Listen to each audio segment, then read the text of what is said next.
दिगंबर दुर्गाडे यांच्या संदर्भातली ही अपडेट आहे। राष्ट्रवादीचे तिन्ही उमेदवार या ठिकाणी विजयी झाले। नीरा कोळविहिरे गटातून राष्ट्रवादीचे तिन्ही उमेदवार विजयी झाले।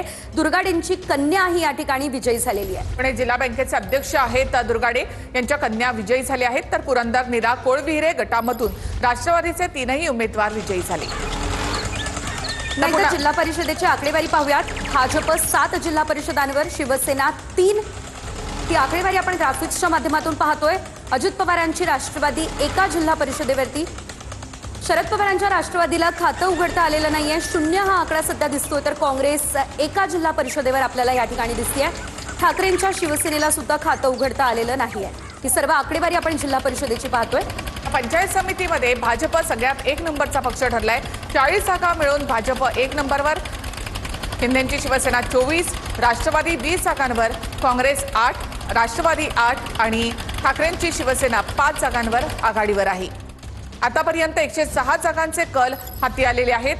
तर पनवेल जिल्हा परिषदेमध्ये 8 पैकी 4 जागांवर भाजपचा विजय झालेला आहे। मोठी बातमी आपण पाहतोय। पनवेल जिल्हा परिषदेत 8 पैकी 4 जागांवरती भाजपचा विजय झालेला आहे। या ठिकाणी देखील आपल्याला भाजपच मोठा पक्ष पाहायला मिळतोय। 8 पैकी 4 जागा या भाजपनं काबीज केलेल्या आहेत।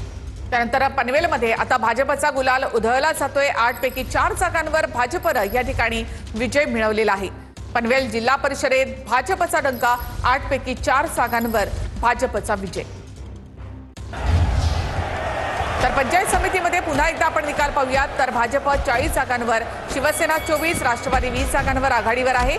तर महाविकास आघाडीमध्ये शरद पवारांची राष्ट्रवादी 8, काँग्रेस 8 आणि ठाकरेंची सेना 5 जागांवर आघाडीवर।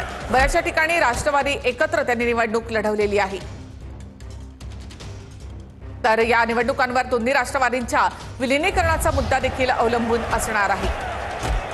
तर जिल्हा परिषद पंचायत समिती निवडणुका या राज्यामध्ये अत्यंत महत्त्वाच्या, पुढच्या विधानसभेचं गणित जुळवण्यासाठी या निवडणुकांचा आसरा घेतला जातो आणि त्यामुळे या निवडणुकांमध्ये नेत्यांची राष्ट्रवादीने जे आहे ते आपलं वर्चस्व त्या ठिकाणी दाखवलेलं आपल्याला पाहायला मिळत आहे। 10 जागा पंचायत समितीच्या आणि 5 जागा जिल्हा परिषदेच्या ज्या आहेत त्या या ठिकाणी आलेल्या आहेत। आपण पाहू शकतो राष्ट्रवादीचा जल्लोष जो आहे ते सुरू आहे।